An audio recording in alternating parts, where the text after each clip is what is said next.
My dad chose his new wife over walking me down the aisle. So I asked my grandfather, and the speech he gave destroyed my entire perception of my family and the past I thought I knew, unraveling a tapestry of lies during what was supposed to be the happiest day of my life. The fissure in my relationship with my father began 3 weeks before the wedding, when he requested a private lunch, his demeanor uncharacteristically stiff and avoidant, unable to meet my eyes as we sat in our favorite quiet cafe. He explained, in a voice stripped of its usual warmth, that his new wife, Celeste, a woman he had married in a rushed, intimate ceremony just 6 months prior, felt profoundly anxious about large social gatherings and would need his constant support throughout the entire wedding day. He said she would be overwhelmed and uncomfortable sitting alone during the ceremony and reception, and therefore he could not perform any traditional father of the bride duties, not walking me down the aisle, not the father-daughter dance, not even giving a speech, as he would need to remain steadfastly by her side at their table. The request was so selfish, so utterly divorced from the man who had raised me, that I initially thought it was a poor-taste joke, but the cold, resolved look in his eyes confirmed he was deadly serious. I felt the world tilt beneath my feet, the air sucked from the room as I tried to process his words, my mind flashing to a lifetime of memories. Him teaching me to ride a bike, cheering at my graduations, promising through tears at my engagement party that he couldn't wait to walk his little girl down the aisle.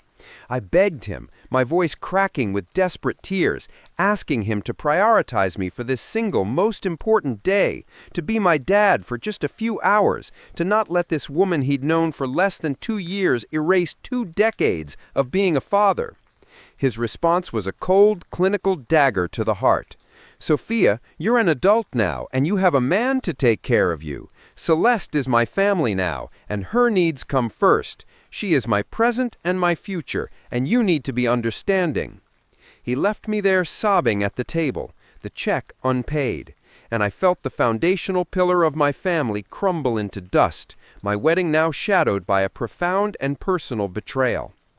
In the raw, heartbroken days that followed, my fiancé, Mark, was my rock, but I needed a father figure, someone to fill the cavernous void my own dad had so callously carved out. My thoughts immediately turned to my maternal grandfather, Walter, a quiet, steadfast man of few words but immense kindness, who had always been my port in any storm, my connection to my mother who had passed away 5 years earlier. I drove to his modest home, the one filled with the scent of old books and lemon polish, and through fresh tears I spilled the entire painful story, expecting his quiet comfort. Instead, a dark, unreadable shadow passed over his gentle face, and his jaw tightened with a resolve I had never seen before. He simply pulled me into a fierce hug and said, "I would be honored to walk you, my dear girl. Leave everything to me." There was a strange, new gravity in his voice, a sense of purpose that went beyond mere consolation, but I was too emotionally exhausted to question it. The wedding day arrived, a blur of nervous excitement and suppressed sorrow, as I pushed the pain of my father's abandonment into a deep corner of my heart, determined to focus on my love for Mark. My grandfather arrived early, looking distinguished and solemn in his tailored suit, and he held my hands tightly, his own slightly trembling, not with nervousness, but with what I now recognize as contained fury. As the ceremony began, I held on to his arm, feeling a love that was deep and true, and we were about to step into the aisle when a commotion at the back of the church made everyone turn. My father and Celeste made a grand, fashionably late entrance, drawing all eyes as they swept into the front row with smug, satisfied smiles, as if they owned the place, Celeste clutching his arm possessively. The audacity of their dramatic entrance, their attempt to reclaim a spotlight they had voluntarily abdicated, sent a fresh wave of anger through me.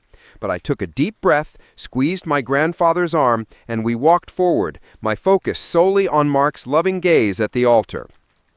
The ceremony was beautiful, a testament to our love, but the tension during the reception was a live wire, humming beneath the surface of forced cheerfulness. My father and Celeste held court at their table, acting for all the world like honored guests rather than pariahs, and I avoided looking in their direction, focusing on my new husband and our friends. Then it was time for the speeches. Mark's best man gave a funny, heartfelt toast. My maid of honor brought everyone to tears, and then my grandfather slowly rose to his feet, tapping his knife gently against his glass. The room quieted, expecting the usual sentimental words from a proud grandfather. He adjusted his glasses, his hand steady now, and looked out at the crowd, his gaze finally landing with laser focus on my father and Celeste. "Thank you all for being here to celebrate my beautiful granddaughter Sophia and her wonderful new husband Mark," he began, his voice strong and clear, carrying to every corner of the room. "It is a privilege to stand in for my daughter, Sophia's mother, Eleanor, today, a woman of immense grace and strength who should be here, shining with pride." He paused, and the room felt still, sensing this was not heading toward a typical toast. "I had prepared a speech about love and commitment, but recent events have compelled me to speak a different, more difficult truth. A truth that Eleanor carried with a broken heart until the day she died." My father's smug smile had vanished, replaced with a pale, sickly apprehension, and he shifted uncomfortably in his seat, while Celeste's grip on his arm tightened, her knuckles white. "You see, the story of this family is not what it seems. The man sitting here, who chose to abandon his only daughter on her wedding day, made a similar choice years ago." He directed his gaze squarely at my father. "He chose to abandon his wife, my Eleanor, for the woman sitting beside him now." A collective sharp gasp rippled through the room. "She is an old, painful secret. She was your father's college girlfriend, and they rekindled their emotional affair over a decade ago. A betrayal that slowly extinguished the light in my daughter." He explained with meticulous, devastating detail how the affair had been a slow poison in my parents' marriage, how my mother had discovered it years before her death and had confided everything in him, her spirit crushed by the constant lies and emotional neglect. The car accident that took my daughter's life 5 years ago was not just a tragic accident. It happened moments after a horrific fight with him, a fight about this very affair, about his refusal to end it. She was crying, distraught, and she lost control of her car on a rainy road. The room was utterly silent, frozen in shock. My hand was clamped over my mouth, tears streaming down my face as my entire history was rewritten before my eyes. My grandfather then reached into his inner jacket pocket and pulled out a small sealed envelope. Eleanor, in her wisdom, knew she might need proof. She gave this to me for safekeeping, hoping she would never have to use it, hoping he would come to his senses. He opened it and produced certified copies of old emails between my father and Celeste, phone records showing countless calls during family vacations and holidays, and even a photo of them together at a hotel conference a year before my mother's death. This affair is not new. It is a decade-old betrayal that he is now flaunting by choosing this woman over his own flesh and blood on her wedding day. His choice today is just the public continuation of a private pattern of cruelty. The fallout was immediate and chaotic. Celeste burst into loud, performative tears before shoving her chair back and fleeing the room, her facade of delicate anxiety completely shattered. My father stared, shock-shelled and ashen, his carefully constructed new life evaporating in the humiliating glare of the truth. He looked at me, his eyes pleading for understanding I could possibly not give, before he stumbled to his feet and hurried after her, leaving a vacuum of stunned silence in their wake. The wedding reception, once a celebration, had been transformed into a somber wake for the family I thought I had, for the father I believed I knew, and for my mother, whose memory had been vindicated in the most brutal, public way imaginable. I stood there, trembling, my beautiful wedding dress feeling like a costume for a play that had just ended in tragedy. Mark's arm was immediately around me, holding me upright, his presence my only anchor in the swirling maelstrom of shock and grief.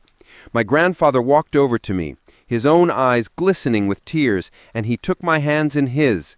His voice thick with emotion, he whispered, I am so sorry, my dear child. I never wanted to burden you with this, but I could not let him rewrite history and abandon you without you knowing the full truth of his character. Your mother would have wanted you to know you were always her priority, and I am mine." The guest sat in an awkward, horrified silence, unsure whether to stay or leave, the remains of their meals forgotten. The band stopped playing. The festive atmosphere was completely gone, replaced by a heavy, mournful quiet.